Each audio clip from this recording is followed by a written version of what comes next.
Welcome back to the U Fishing channel. Today we're going to be talking about inshore fishing in Virginia Beach. It's late May and we've been doing some inshore fishing here.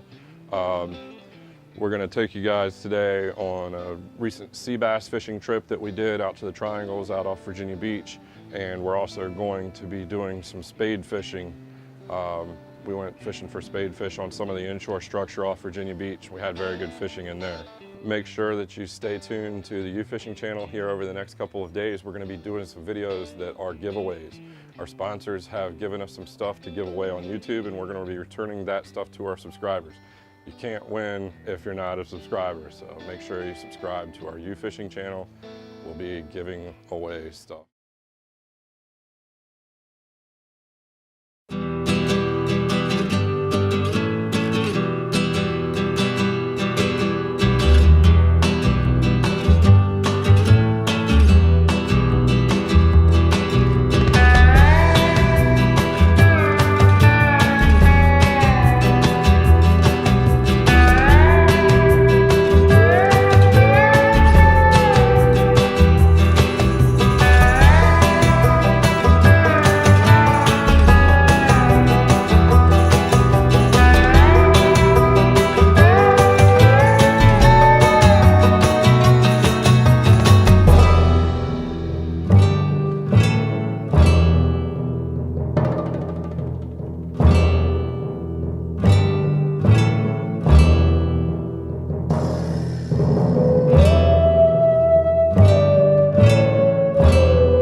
Channel. Don't forget to click subscribe and subscribe to the U Fishing channel. Also, if you subscribe, go through and watch some of our other videos. We have lots of inshore and offshore fishing videos for the Mid-Atlantic region. For today's fishing report, it's late May 2017. I'm going to start with southern North Carolina, the Outer Banks area. Out of Morehead City, they've had exceptional fishing for blue marlin over the last couple 10 days or so. We're seeing a lot of blue marlin there. The dolphin fishing's been really good. There's a handful of wahoo.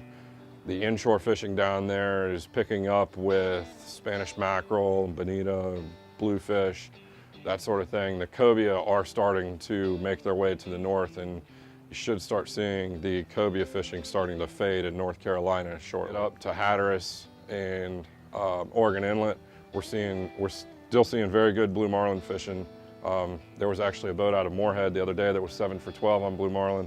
The Instigator a couple of days ago was 3 for 4 on blue marlin out of Oregon Inlet. We're seeing fantastic catches of yellowfin tuna. There's a lot of big eye tuna out of Oregon Inlet right now, just north of the point. We're also seeing below the point, we're seeing a lot of dolphin. Also out of Oregon Inlet on the inshore side, we're seeing bluefish, Spanish mackerel.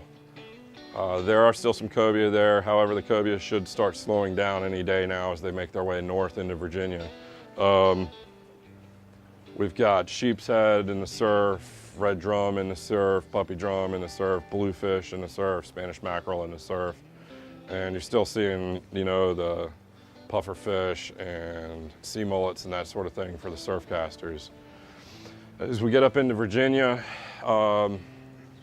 the flounder fishing's been pretty slow. Sea bass season opened up. Sea bass fishing's been very good. The spade fish have started biting. We've had some really nice catches of spade fish here lately. Offshore, there's been a couple of boats that have gone out there. There hasn't really been a whole lot of tuna out of Virginia yet. However, we've had pretty good catches of dolphin. There's even been a couple of billfish caught and a small scattering of yellowfin tuna. That should be improving daily. On the inshore side in Virginia, in the inlets, we're seeing the speckled trout fishing slowed down a lot, the puppy drum fishing slowed down a lot. There are some flounder being caught, there's some bluefish being caught. It's really, I think we've seen the best of it with the puppy drum in the inlets here. It will be consistent fishing throughout the summer. I think our best puppy drum fishing and our speckled trout fishing, you've seen the best of it. In the mouth of the bay, we still have red and black drum. The red drum fishing on the shoals has been exceptional. We're starting to see some of our summer species creeping in. There's been several good reports of cobia fishing along Buck Row and Grandview for the chummers. We've caught a couple of cobias sight casting. We've also seen the schools of red drum sight casting when we caught those. I'm seeing some, up in the creeks, I'm seeing some croaker catches. And up the bay, we're still seeing some stripers being caught, seeing some speckled trout being caught, and that fishing up there, the striper fishing's kind of slowing down, but they're getting more into their summer fishing with the schoolie stripers and the speckled trout and bluefish, croaker up the bay. Along the eastern shore, we are seeing some flounder catches up there. There's still some bluefish around. And out of Ocean City, it's the same thing. They're seeing striped bass, flounder, and bluefish. The sea bass fishing got going this week here, and offshore we're starting to see some attention out there to shark fishing. There's been blue sharks, brown sharks. There's been a couple of great whites. I know the Restless Lady caught a 500-pound great white 2 or 3 days ago. There's been some makos offshore out of Ocean City also. Everything north of Oregon Inlet is just getting started with the offshore fishing. The deep drop fishing is still around. You can get blue line tile fish. You're allowed to catch sea bass now. So there's a little bit more attention going with the deep drop fishing, and the dog fish are starting to pull away, so they're not as much of a nuisance. Freshwater side right now is probably the best bass fishing of the year. We've had a lot of rain lately, and it's making the catfish and the carp fishing very good. We're starting to see bluegill fishing being pretty good. Crappie are starting to slow down. Perch are starting to slow down a little bit. But overall, probably the best time of the year right now for largemouth bass.